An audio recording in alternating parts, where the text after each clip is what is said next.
Hey everybody, I am Marion from the blog Miss Mustard Seed, and I am here with another piece of furniture. I actually haven't painted one in a little while. It's been a while, and I prepped this piece back in October. I have videos on how to prep pieces of furniture if you're interested. And basically, I just took about maybe 3 to 5 minutes with an orbital sander, 100 grit sandpaper, just to get this kind of roughed up and get the shiny finish off. My goal was not to completely strip the piece, as you can see, because I did not completely strip it.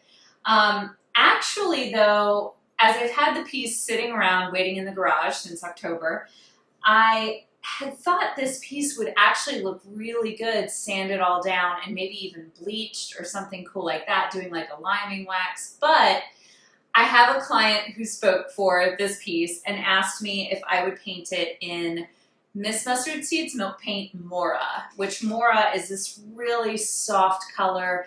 It can be a blue or a green or a gray, depending on what it's put next to. So it's this really beautiful, soft, chameleon color that works in a lot of rooms, and she has a lot of blues and greens in her home. So I picked Mora. Well, she gave me kind of a list of colors to choose, and I picked Mora because it is a chameleon. So I think, not knowing the exact blues and greens she has going on in her house, I think this will work nicely with all of them. So I'm going to paint out 2 coats of Mora, and then I'm going to do some decorative painting on the front, which that's what I'm going to show in detail in this video. If you'd like to see how to apply the first and the second coat of milk paint, you can check out some of my other video tutorials to learn how to do that.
They're dry. I could certainly leave the piece like this. It has this really great matte finish, which I love in this color Mora.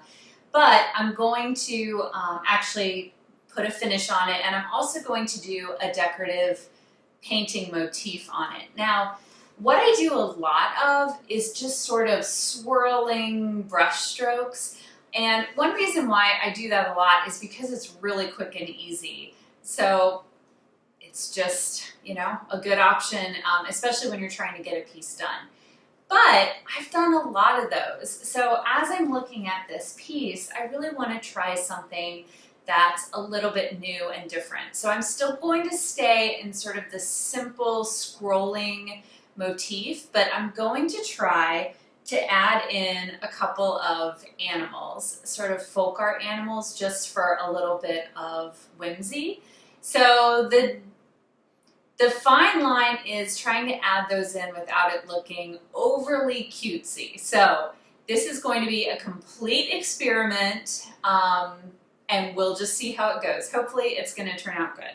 Now, I got my inspiration from this book. This is the Handbook of Decorative Motifs. I bought it years ago, probably like, I don't know, 15 years ago.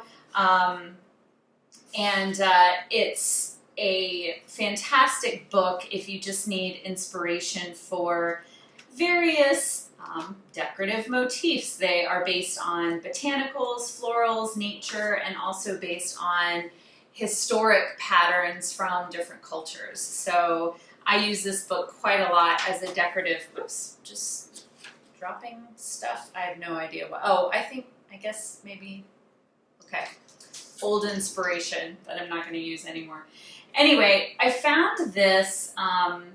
This is from Islam, actually. So these are some historic motifs based on Islam, and which these don't look like that to me, but anyway, they are.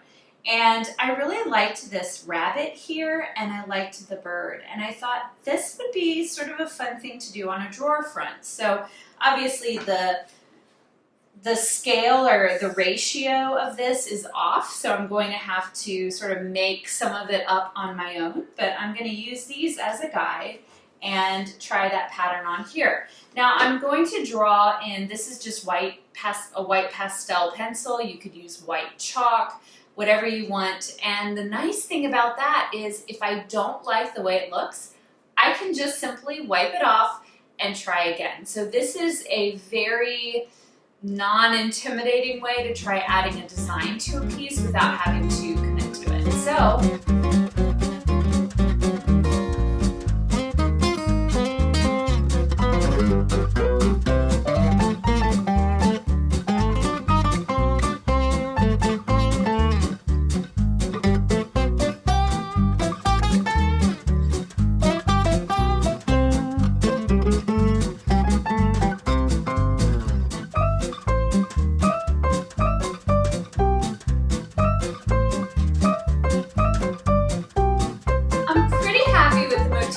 I'm going to fill it in a lot more, and so the animals will still be visible, but there's going to be a lot of other things going on.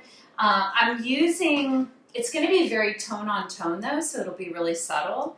So what I'm using here, this is my leftover Mora paint from yesterday, and I'm going to give that a stir just to bring it together. So if I know I'm going to use the paint again, I'll cover it in some press and seal. And I'm going to pour just a little bit of it in this bowl here. And then to that, I'm going to add, this is some heavy body acrylic paint in titanium white. And this is professional quality acrylic paint. And the reason why I'm using acrylic paint is because it has more body than milk paint. Milk paint's pretty loose, and when you make it too thick, it can be thicker, but it doesn't necessarily become like a lot thicker. It can end up being a little gritty.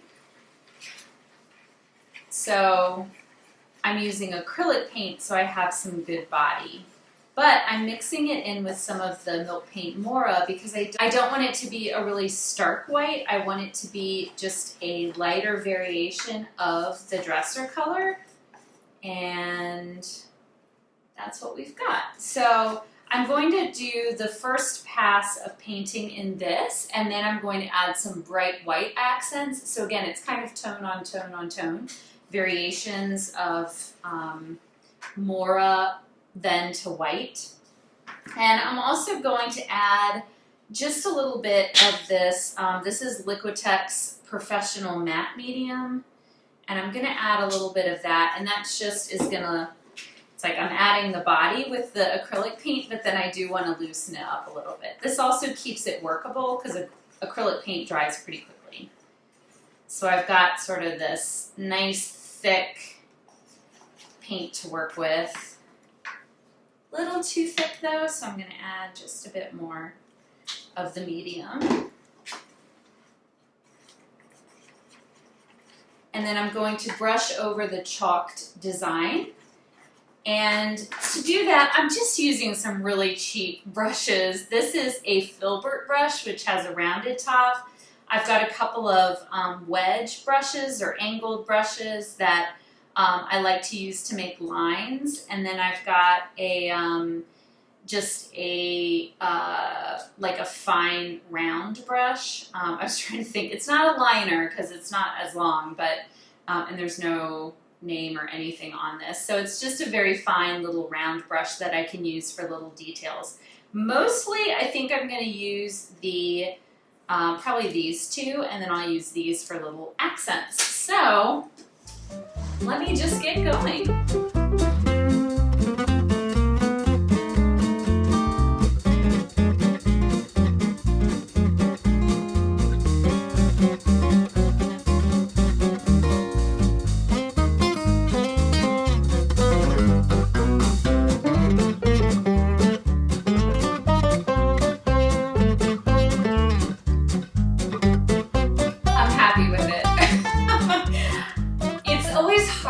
tell? Well, I guess putting the chalk on or the pastel, that gives you an idea. It gives you kind of a visual.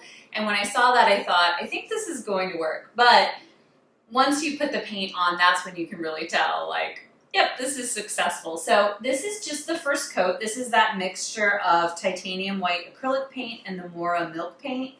So, so it's a very subtle transition between the base color and the accent color.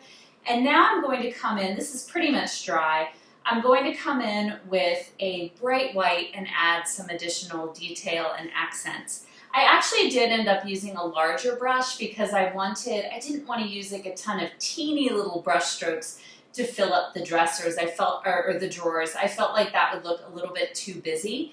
But I am going to use a smaller brush for adding the detail. And that detail is just going to be pure titanium white with a little bit of the matte medium added to it. So I'm going to mix that up now. And one other note before I do that, I did add a second coat to a couple of places, like some of these big accents. And then also on the rabbit, so I could show which of the limbs and the ear and the tail, all of those are kind of back set a little bit. So even though this is a very flat sort of folk art rabbit, it does give it just a little bit more dimension. And I'm going to add a bit more dimension to the details, to the bird, and to the rabbit, also with the bright white paint.